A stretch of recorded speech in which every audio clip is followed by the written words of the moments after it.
આજ તો છે ને ભાઈ કેળાનો પાક હારો ઉતરો છે. આ વખતે કેળાનો પાક હારો ઉતરે ને તો મકાને એક લેવું છે ને ઓલા સામે વાળાની તો જમીન તો પહેલા ઉપાડી લેવી. આ ઘીહોડું તું મોટું થા ને એટલે છે ને સુરતમાં મકાને લેવાનું છે ને સામે ઓલા કેળાના ખેતર માંથી ઈ ખેતર આખું લઈ લેવાનું છે. એટલે મારું કેળું એટલે મારા કેળાનું ઝાડ એટલે પણ ઈ તો ઠીક છે પણ ઓલો છે ને ઓલાને તો ઘીહોડા હારા થયા છો. મને એમ લાગે હારો આગળ નીકળી ન જાય કે રાતના હારો એસિડ તો સાટવું જ પડે.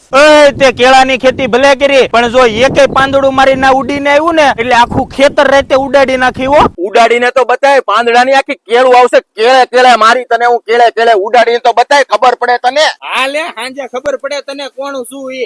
એક કેળાનું પાંદડું આવ્યું તો ઢેફા ભેગીનું માથું ન ફાડી નાખું તારું. મારા હાહરાય કેડી એવડી એમથી ઘીહોડીને પાવર નો પાર કેટલો. રાતના વાયદા નો હોય, રાતના વાયદા સકલા કોઈ દી બાજ નો બને મારા વાલા. બાજુ હોય ને તો વીએ વૈયા નહીં. અરે હાન નો વાયદો તો તારી હાટું કેતો તો બાકી રાણો રાણાની રીતે નું જયમુભાઈ ટાટિકા બોલે જાડે કે ટાટિકા બોલે સદમાં કટાકા બીયા સોદલા બજાયા આયા રંગ ચાલા નદી નાલા ઢોર વાલા